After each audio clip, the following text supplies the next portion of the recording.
Okay, so hi Anika, welcome to the presentation.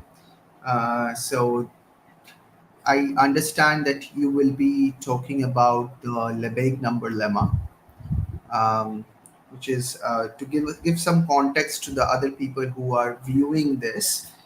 We were discussing something related to covering space theory, and in the covering space theory, which is part of algebraic topology, one has to prove that there is something called a lifting of a path.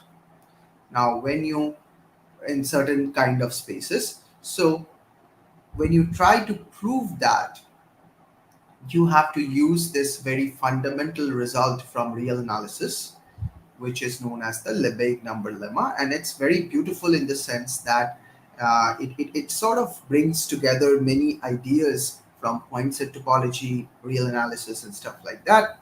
And today I'm very happy to say that we have a student, Anika Chopra. She is in grade 12. I think she lives in Gujarat. Is that right? You live, yeah, I Yes, think I she live in lives in Gujarat, India, and she has been working with us in the hyperbolic geometry work group for some time. And today she will be presenting this particular thing, the proof of Lebesgue number lemma. So over to you, Anika. You can start whenever you like. Great. So thank you so much for the introduction. Today, as Sir said, I'll be talking about how to prove the Lebesgue number lemma. Now, this is a very elementary proof once we've defined a few ideas. So let's begin.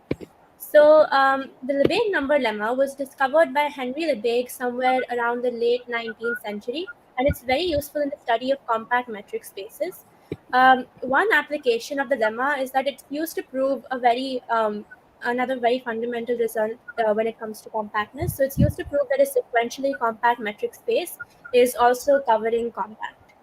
So now in this presentation, we'll be going over some preliminaries which will help us define the statement of the Lebesgue number lemma. Then we will move on to the to reviewing some basic results which will lead us to the proof of the lemma. So let's jump right in. Now, just before I start defining some terms, I would just like to say that a lot of you watching may already be familiar with them. So I'll try and run through them as quickly as I can because they're still very important in defining the lemma. So firstly, let's talk about an open ball. So we have x comma d. We have a metric space x comma d, which is essentially a set equipped with a distance function, and we define an open ball centered at a point x in the metric space x, with radius r as the set of all y in x, such that the distance between x and y is less than r. So notice that when we're defining an open ball, there are two parameters that we have to specify: the center of the ball, which is the point x, and the radius. And in this diagram, you can see that y is contained in the open ball b of x comma r, since b of x comma y is less than r. And another example of an open ball in the real line equipped with the standard Euclidean metric is just the open interval x minus r comma x plus r. The proof of this is very easy; it just follows from the definition. So I'll leave it to you to think about. So now let's talk about open sets. So a subset S of a metric space X is said to be open if for every point in S that exists in R greater than 0 such that the open ball B of X comma R is contained in S. So you can think of an open set as a set where every point in the set has an open ball around it. And it's also very easy to prove that an open ball is an open set itself. And again, I'm going to leave the proof to you because it's very elementary. Now let's talk about open covers. So an open cover U of a set X is a collection of open sets such that X is contained in the union of those open sets.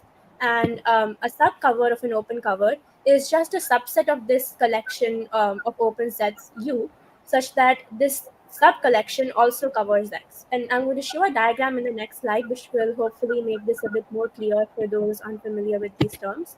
So now let's talk about compactness. A metric space X is said to be compact if every open cover of X reduces to a finite subcover. So as you can see in this diagram, on the left we have an open cover, and on the right we have a sub-collection of those open sets which also cover the entire metric space X. So now that we've defined our most basic definitions, let's move on to what a Lebesgue number is. So we let x comma d be a metric space and u be an open cover of x. Now, if there exists a delta greater than 0, such that for all elements in X, the open ball centered at X with radius delta is contained in A for some open set A in the open cover, delta is said to be a Lebesgue number for U. So, in other words, it's just like if I have an open ball in the anywhere in this metric space with radius r, that is completely contained within one of the open sets. And it's also very easy. It's very intuitive to think of a Lebesgue. So if delta is a Lebesgue number, then any number less than delta will also be a Lebesgue number. And a metric space X is said to have the Lebesgue number property if every open cover of X has a Lebesgue number. So now we've defined everything we needed to move on to the statement of the Lebesgue number lemma. So the Lebesgue number lemma states that a compact metric space X comma D has a Lebesgue number property, and this is equivalent to saying that every open cover U of a compact metric space, for every open cover U of a compact metric space, there exists a positive real number delta, which is called a Lebesgue number, such that every open ball B of x comma delta around a point in the metric space is contained in U. Um, so again, we have the diagram depicting that R is the Lebesgue number for U. So now we can go on to some basic results, which will ultimately lead us to the proof of the Lebesgue number lemma. So again, I have a few more definitions, which again are quite common and you might be familiar with them already. So a function from a f from a metric space x comma d to a metric space y comma d prime is said to be continuous if for each epsilon greater than 0 and each x and y and x, there exists a delta greater than 0 such that d of x comma y less than delta implies that the distance of the images of those 2 points x comma y is going to be less than epsilon. And we have an equivalent definition of continuity in topology. So a function from a topological space x to a topological space y is said to be continuous if the inverse image of an open set in y is open in x, and also if conversely if the inverse image of a closed set in y is closed in x. So here we can see that V is an open set in y and the inverse image F inverse V is open in x. So yes, so now we have Lipschitz continuity, which is somewhat of a stronger kind of continuity. Now, function in a metric space from a metric space x comma d to a metric space y comma d prime is said to be Lipschitz continuous if there exists a real constant k greater than 0, such that the following inequality is satisfied. And for those of you familiar with the idea of uniform continuity, which is basically when the same delta works for each epsilon, and like the delta that we chose previously is independent of x and y. Um, so the Lipschitz continuous function is uniformly continuous, and in that case, delta is going to be equal to epsilon over k. Yeah, so now we are going to define the distance from a point x to a subset of a metric space A. So let x comma d be a metric space and A be a non-empty subset of x. Now for each element of x, we define the distance from x to A as the infimum of all the distances from x to any point in A. This is going to be important, very important for the proof of the Lebesgue number lemma. And we propose that this function d of x comma a is continuous. So this can be proved using just some basic properties of metric spaces and the definition of Lipschitz continuity. So by the triangle inequality in a metric space, we have the following inequality. So we know that d of x comma small a is going to be greater than equal to d of x comma capital A by the definition. We took d of x comma a, capital A to be the infimum of all d of x comma small a.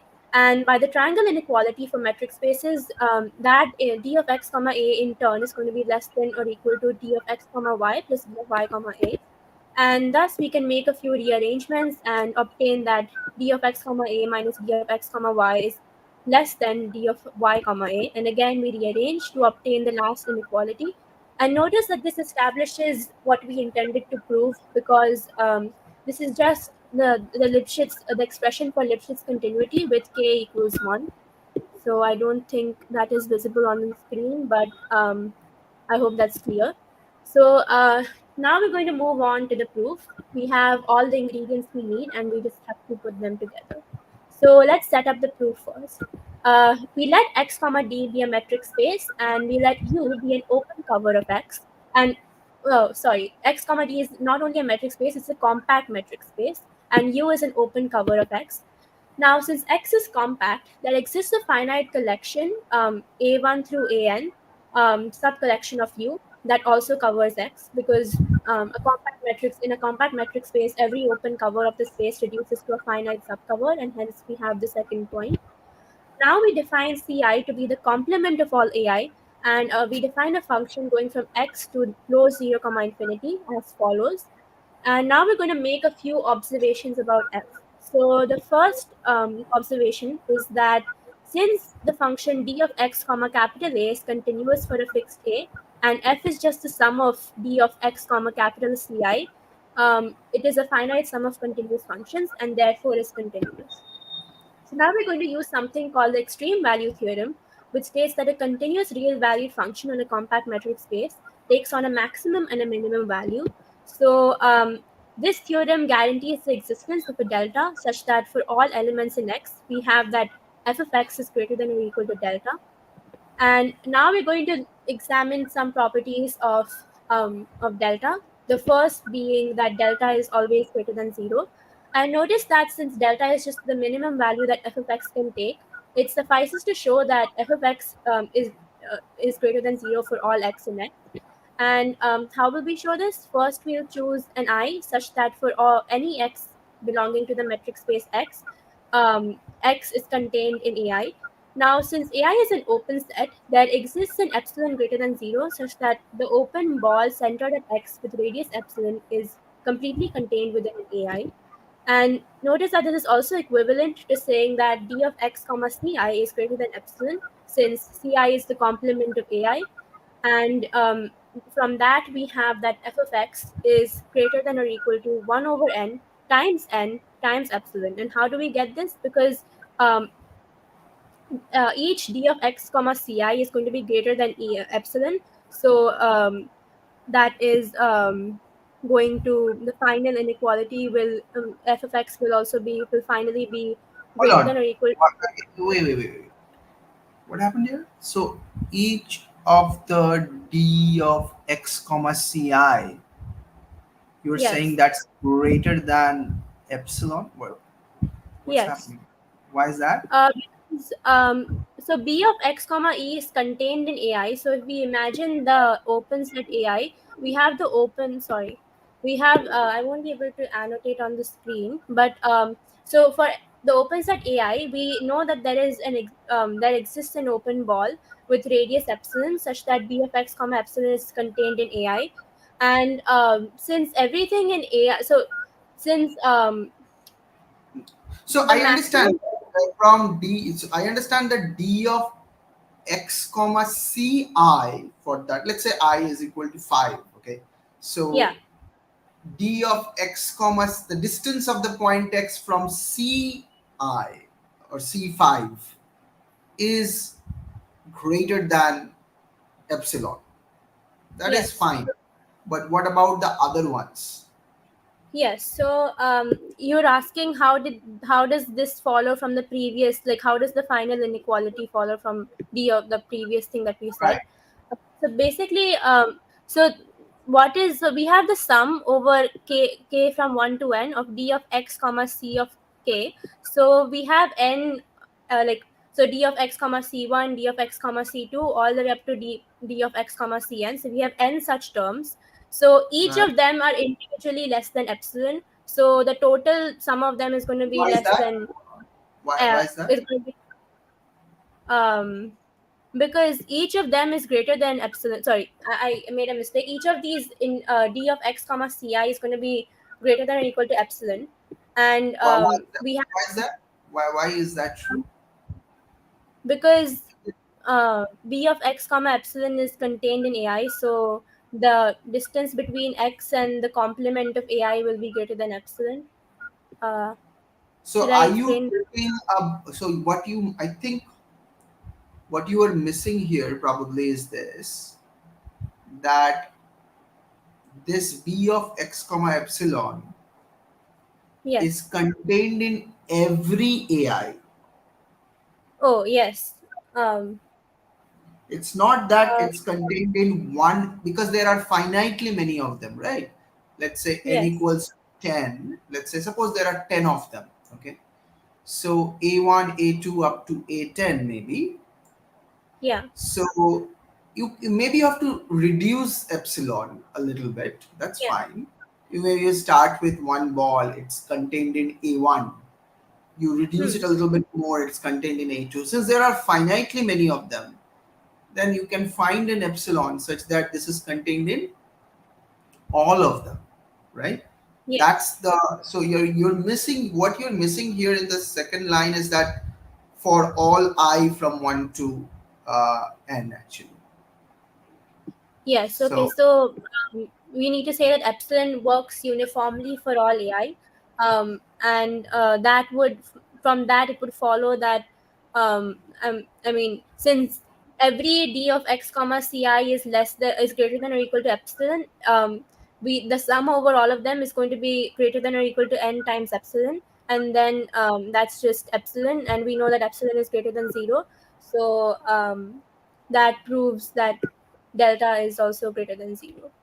And but wait, yes, there is still a catch though, because x might not, so you're starting with one x, right? yes, So you might not, I mean, all the AIs might not overlap, yes. right? So how would you choose x? So Or do you, yeah, go ahead. yes, x was chosen arbitrarily. So we just let x be any point in the metric space x, and then Right. we choose I such that x is contained in some of the. So x will be contained in one of the open sets from the definition of the open cover, Okay, so and A1 suppose, yeah. yes. So since it's open, we are guaranteed the existence of an epsilon which is greater than zero, such that the following relation holds, which is b of Correct. x So comma it will epsilon is, just, so it will work for that particular AI, right? yeah. So what about the And others?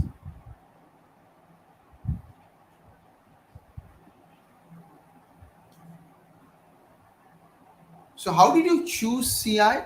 CI was like the one second. complement of AI. Yeah, CI was one of the complement of AI, right? Each of the CI. Let me just go there. So CI is AI complement, right? So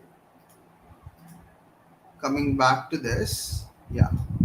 So what you are guaranteed is that, let's say that X is contained in A5, then B of X comma epsilon will be contained in A5. So the distance of X, so we already have an answer in the chat actually. That's pretty cool. So the distance of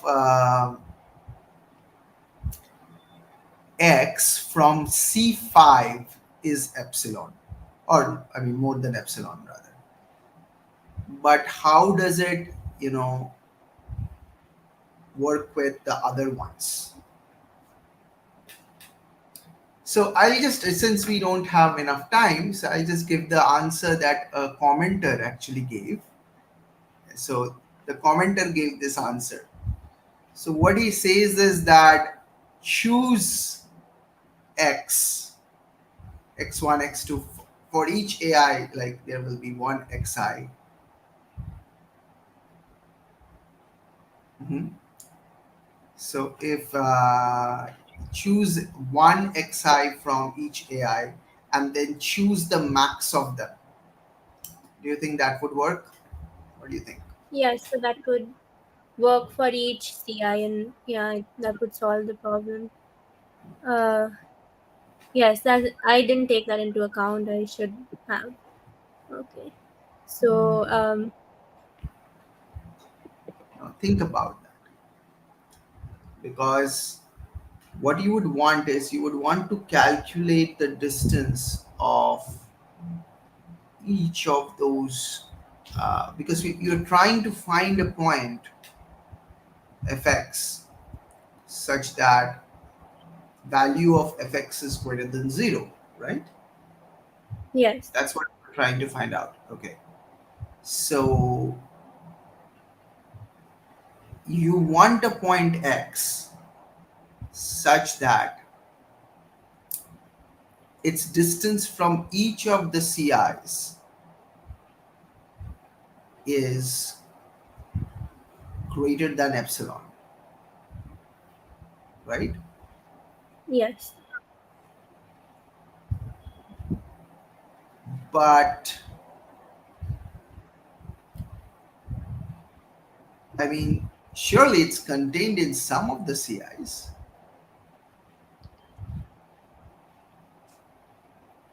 isn't it? So if it's contained in one of the CIs, then the distance of it from that particular CI is 0, right? Yes. So you have to think about this. This is a subtle point. Something is happening here. Okay, so for the sake of this argument, let's assume that such an X exists, such that, but I must say that it is extremely important to show that this is an existence question, whether or not an f of x exists such that it's greater than 0. So I would like you to discuss this with your mentor, Shomode, this particular point, and figure out what's going on. But going forward, let's say suppose such an Sx exists such that its average from the complements of each of the open sets is positive. Okay, what happens then? So then we've established that f of x is greater than 0, which shows that delta is also greater than 0. And now the next thing we need to show is that delta is a Lebesgue number for the open cover U. And how are we going to show this? We have to show that d of x comma delta is contained in some open set a comma k. And so now we again make some, we take d of x comma cm to be the largest of the values d of x comma ci. And then we have that f of x, which is defined as 1 over n times this summation, is less than or equal to 1 over n times d of x comma cm, because each of these d of x comma ci is going to be individually less than d of x comma cm, and that Right. is just equal to d of x comma cm. So f of x is less than or equal to d of x comma cm. And now we're going to combine everything we know from our previous results to come up with this inequality, where we have that 0 is less than delta is less than or equal to fx, which is less than or equal to d of x comma cm. And since this holds, we can say that the open ball centered at x with radius delta will lie in the complement of cm, which is am. And this will be clear from a diagram that I show. So since the distance between x and cm is greater than delta, and notice that the distance is defined as the infimum value of the distance between all x and all elements of cm. And so cm is the complement of am, so that means that this open ball cannot lie in cm, so it must lie in am, and that completes our proof and concludes the presentation. Okay. Very nice. I think you worked really hard given that you are in grade 12 and just in school and you were trying to pick up all of these words and ideas. I really appreciate the work you did. It shows that you're working really hard, and I must give credit to Shomodeep as well. He must have worked hard with you as well, right? So yeah, I think this is pretty good. But I would strongly advise you to talk to Shomodeep and clear up that particular point, that what's going on there, because we have to establish you are using the extreme value property of continuous functions on compact sets. So that is that requires you to, show that something is positive, otherwise you wouldn't be able to do it. So yeah, very nice work, Anika. Thank you for joining in today. I'm sure that you do great work, and I'll see you in the next one. And all the viewers, thank you for joining in. Bye. Take care. Bye, Thank Anika. you. Yeah. Yes, bye.